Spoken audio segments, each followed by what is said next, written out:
하나님이 주신 말씀 마가복음 14장 1절부터 11절입니다. 신약성경 79쪽입니다. 마가복음 14장 1절부터 11절입니다. 이틀이 지나면 유월절과 무교절이라 대장들과 서기관들이 예수를 흉계로 잡아 죽일 방도를 구하며 이르되 밀란이 날까 하노니 명절에는 하지 말자 하더라. 예수께서 대단히 나병 환자 시몬의 집에서 식사하실 때 한 여자가 매우 값진 향유 곧 순전한 나드 한 옥합을 가지고 와서 그 옥합을 깨뜨려 예수의 머리에 부으니 어떤 사람들이 화를 내어 서로 말하되 어찌하여 이 향유를 허비하는가. 이 향유를 300데나리온 이상에 팔아 가난한 자들에게 줄 수 있었겠도다 하며 그 여자를 책망하는지라. 예수께서 이르시되 가만두라. 너희가 어찌하여 그를 괴롭게 하느냐. 그가 내게 좋은 일을 하였느니라. 가난한 자들은 항상 너희와 함께 있으니 아무 때라도 원하는 대로 도울 수 있거니와 나는 너희와 항상 함께 있지 아니하리라. 그는 힘을 다하여 내 몸에 향유를 부어 내 장례를 미리 준비하였느니라. 내가 진실로 너희에게 이르노니 온 천하에 어디서든지 복음이 전파되는 곳에는 이 여자가 행한 일도 말하여 그를 기억하리라 하시니라. 12 중에 하나인 가룟 유다가 예수를 넘겨주려고 대장들에게 가매 그들이 듣고 기뻐하여 돈을 주기로 약속하니 유다가 예수를 어떻게 넘겨줄까 하고 그 기회를 찾더라. 아멘. 할렐루야. 하나님께서 함께 하시는 은혜가 오늘도 주님 앞에 나오기 드릴게요. 기도드리고 주님을 찬양하는 여러분들 삶 가운데 함께 하시길 주님 이름으로 축원합니다.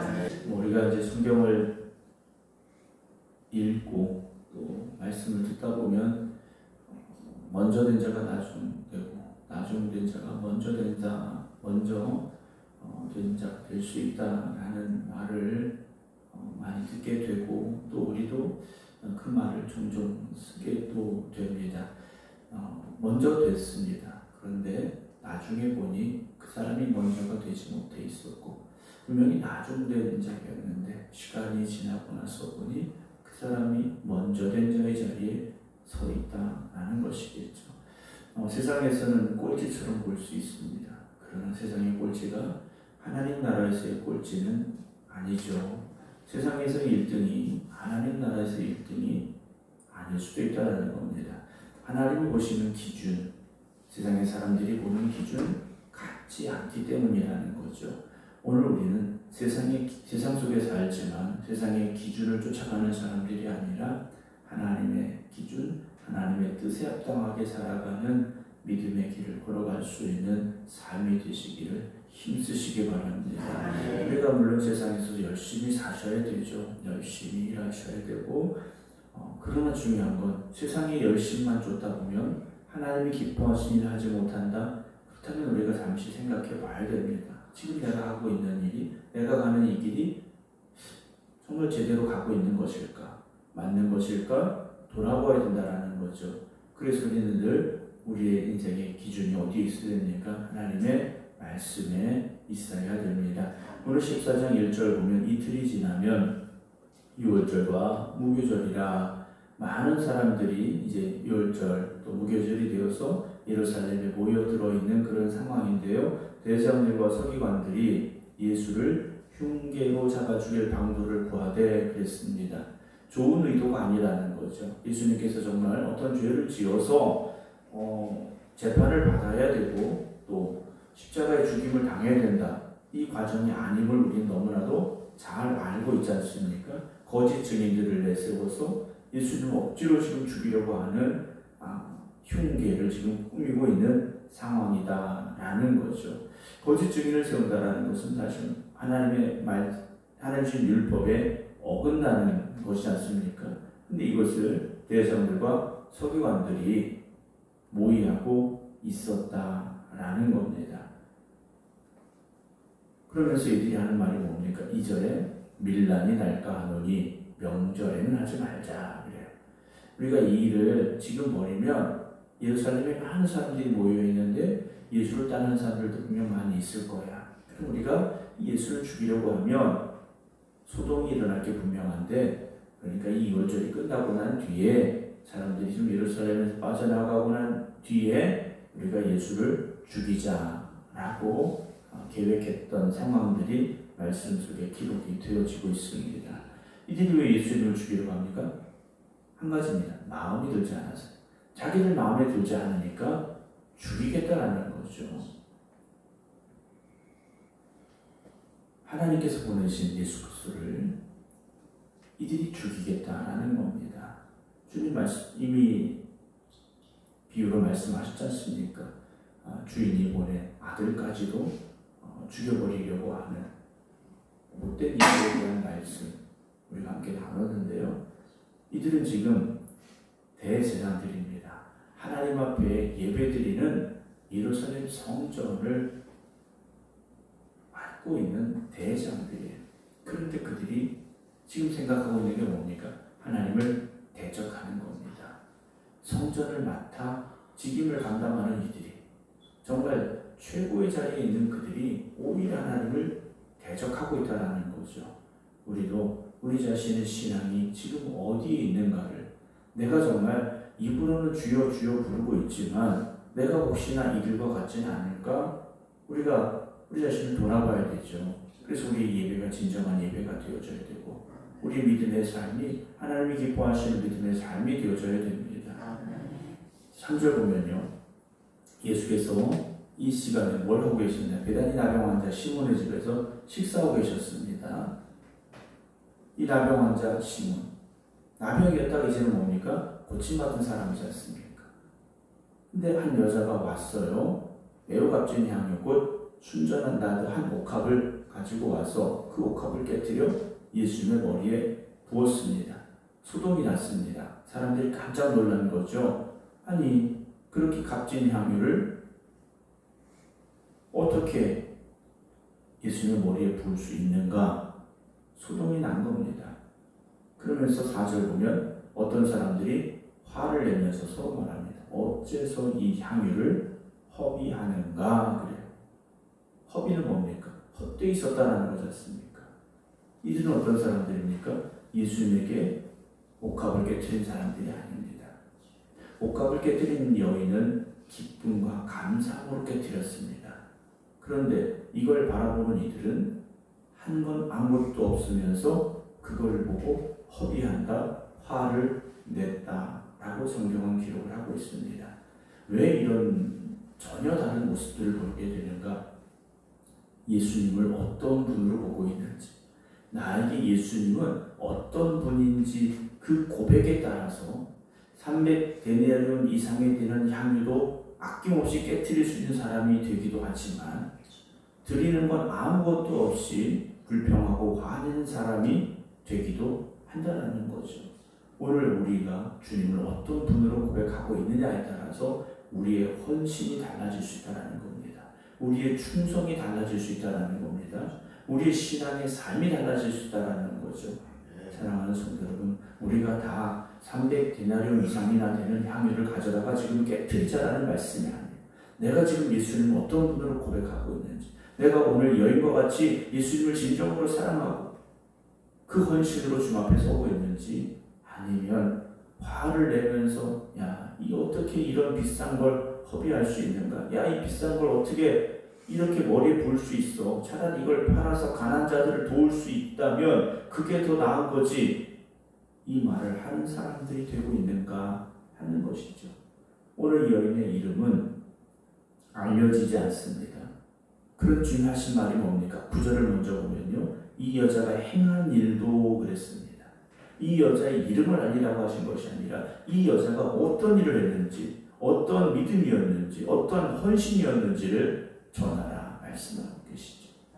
사랑하는 성도 여러분, 우리의 헌신, 우리의 믿음은 주님께서 이렇게 인정하시고 칭찬하실 만한 믿음과 헌신입니까? 아니면 여전히 화를 내면서 여인을 비난하고 있는 그들의 모습과 같은 우리들은 아닙니까? 5절에 이 향유를 300데나리온 이상에 팔아, 상당히 값어치가 있는 거지 않습니까? 1년 연봉 이상인 겁니다. 가난한 자들에게 줄 수 있었겠도다. 그럼 이들이 그게 생기면 가난한 자들에게 나눠주겠느냐. 가룟 유다를 설명한 요한복음의 말씀 뭡니까? 그는요 드려진 헌금을 주님 앞에 드려진 것들을 빼돌리는 사람이었지 않습니까? 진정한 이들의 마음이 아니었다라는 거죠. 주님께서 말씀하십니다. 6절에 가만둬라 그러십니다. 너희 어찌하여 그를 괴롭게 하느냐. 그가 내게 좋은 일을 하였다라고 말씀하고 계시죠. 여러분 우리가 주님에게 좋은 일, 주님에게 기쁜 일, 주님이 영광 받으실 일을 해야 되지 않겠습니까?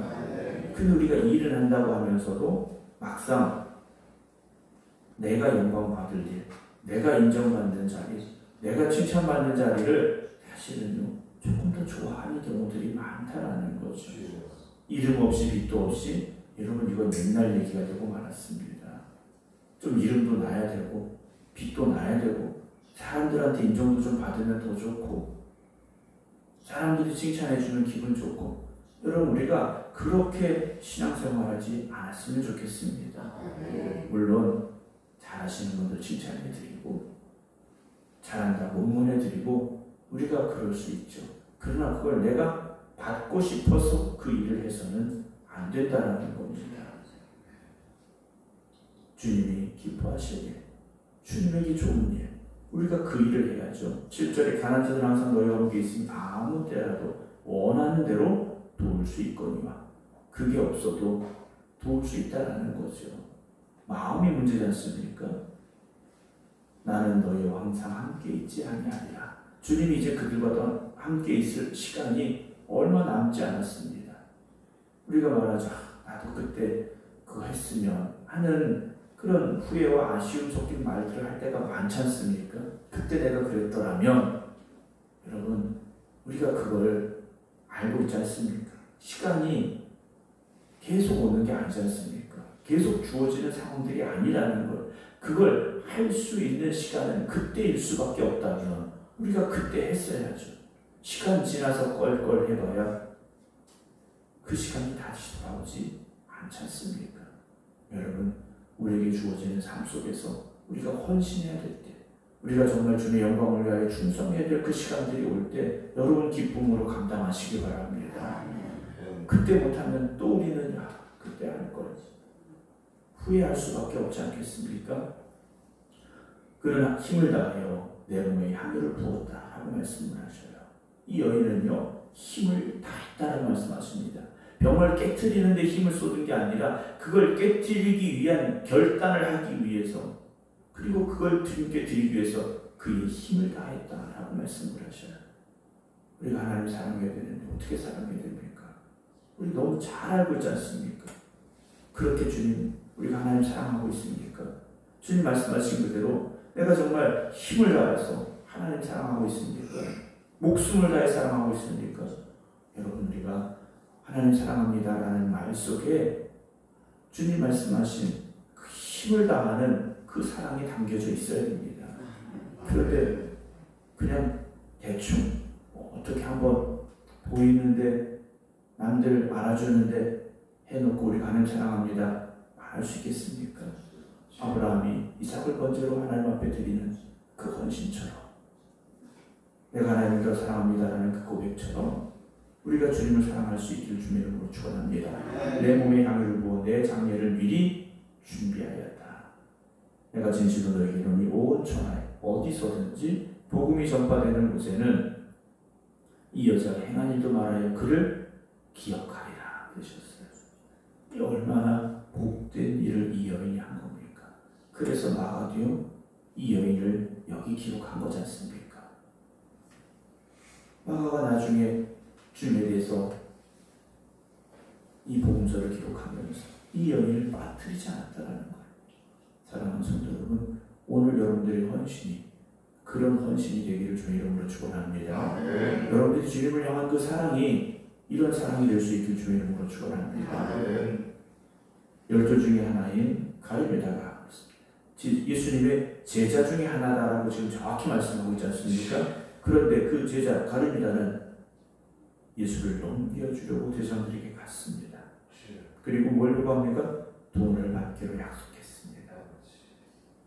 이름 없는 이 여인은 300데나리온 이상이나 되는 이 향유를 주님의 머리에 아낌없이 부었는데 가룟유다는 은 30을 갖고 예수님을 넘겨주려고 했다라는 거죠.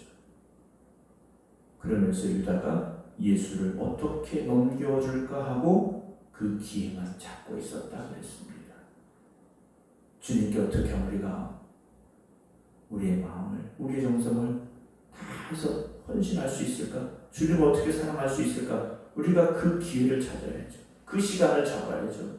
근데 가룟유다는요, 예수님을 팔아넘길 그 기회만 보고 있었다 라고 오늘 11절에 기록이 되어져 있습니다.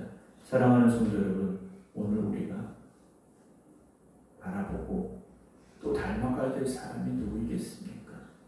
우리가 가야 될 신앙의 길이 어디에 있겠습니까? 여러분, 우리가 모르지 않습니다. 우리가 다시 한번 우리의 삶을, 우리의 신앙을 뒤돌아보면서 향유를 부음으로 주님 앞에 헌신하였던, 또 주님의 장례를 준비하였음을 칭찬받았던 이 여인처럼 주님께 헌신하고 주님을 더욱더 사랑할 수 있는 우리 모두가 되어지기를 주님의 이름으로 축원합니다. 기도하겠습니다. 복합을 깨뜨려 주님의 장례를 준비하였던 이 여인을 주님께서 칭찬하셨습니다.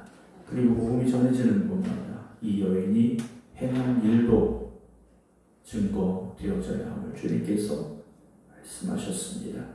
오늘 우리의 헌신이, 주님을 향한 우리의 사랑이 이 여인과 같기를 주님 앞에 간절히 간구하며 고백합니다. 아멘. 우리가 입으로는 주님 사랑합니다 하면서도 진정한 사랑이 아니었습니다. 힘을 다하는 헌신이 아니었습니다. 주님, 우리가 결단하게 하시고 새로워지게 하여 주시옵소서. 오늘도 이 말씀 함께 듣고 또 기도하는 이들의 마음속에 이 여인의 헌신이, 이 여인의 사랑이 기억되게 하여 주시옵소서. 우리가 더욱더 주님을 힘써 사랑하며 우리에게 주어진 삶 속에서 최선을 다하여 헌신하고 충성하는 주님의 일꾼들이 되게 하여 주시옵소서. 이제는 우리 주 예수 그리스도의 은혜와 아버지 하나님의 무한하신 사랑하심과 성령님의 감동하마 교통하심이 오늘도 내가 주님 사랑합니다, 주를 위해 헌신하고 충성하겠습니다 결단하며 기도드리는 모든 성도들 위해 이제부터 영원토록 함께 하시기를 간절히 축원하옵나이다. 아멘.